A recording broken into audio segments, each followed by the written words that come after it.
welcome to Monday, April 1st, April Fool's Day. I have no April Fools planned for you. Well, I might still get one in, but right now I just got done packing up all the stuff that I brought from the office over to here. They finally got done doing the construction in my area, so now I need to move all that back to the office so that I can do work there, and then I need to come back and clean up this area tonight.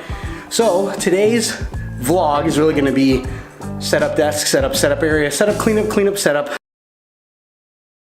desk, set up desk, set up, clean up,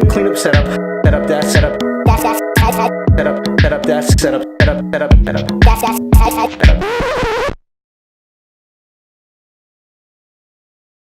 It is time for coffee.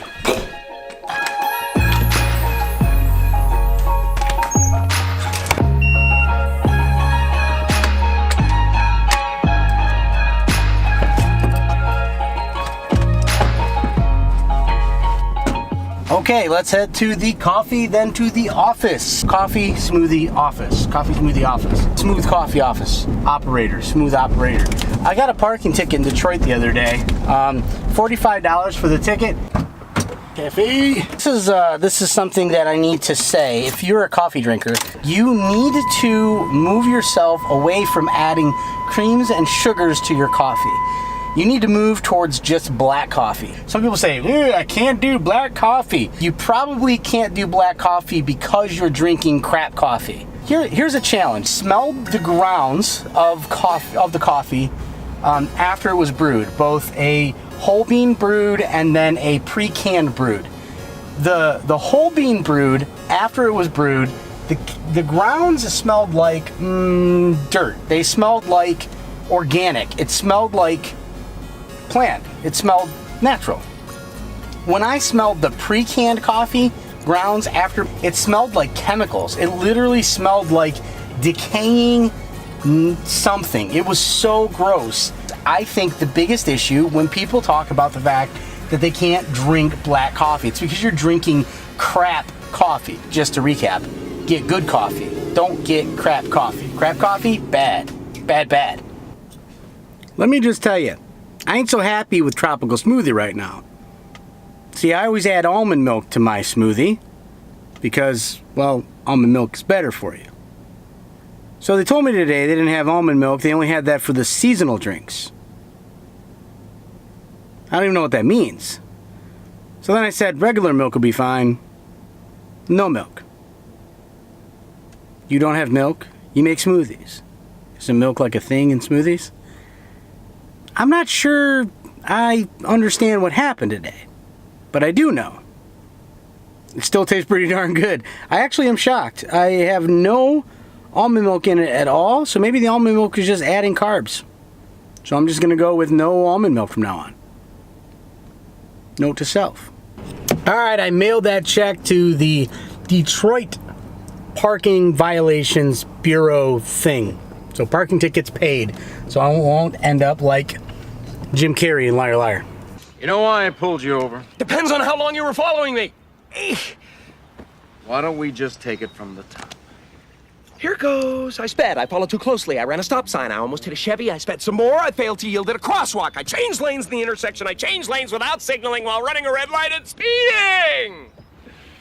Is that all? No. I have unpaid parking tickets. Alright, before I went home I wanted to stop and have a quick conversation with you. It's to recall high school. Now I didn't attend this high school, but as I drove by it today, I went through this really quick recap of my life. High school played a big part in my life, not because of my grades, the friends that I had necessarily, the things that I necessarily learned, specifically about my wife and my kids and my life. So I met my wife in 9th grade, if you don't know. It was my duty to make her life miserable every day.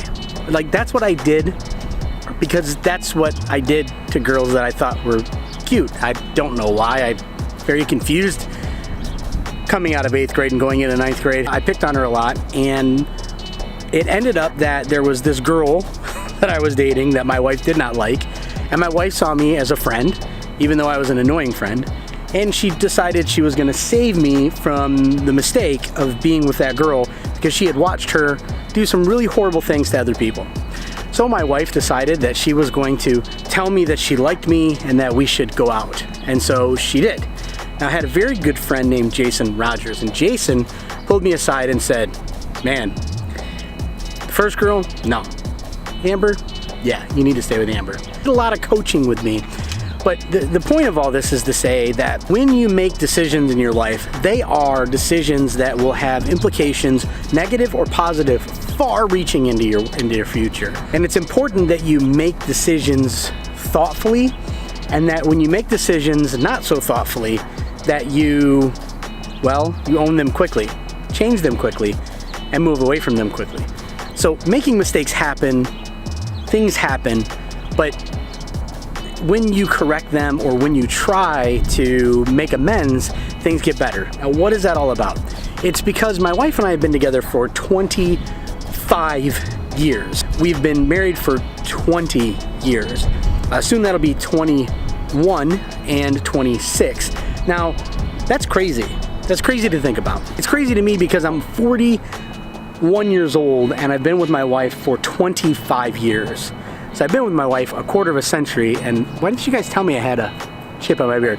For a quarter of a century, I've been with my wife. I think that's just amazing to think about. Quarter of a century. I've been with my wife longer than I haven't been with my wife. Think about that one. I've been with my wife longer than I haven't been with my wife. Most people can't say that until they're in their 60s, because a lot of times people meet their wives when they're in their late 20s. They get married when they're in their 30s, and so they can't say that they've been married or with their wife for more than half their life until they get to that 60, 55-ish range. I'm 41 and she's 40, and we've been together more than we've been apart in our lives.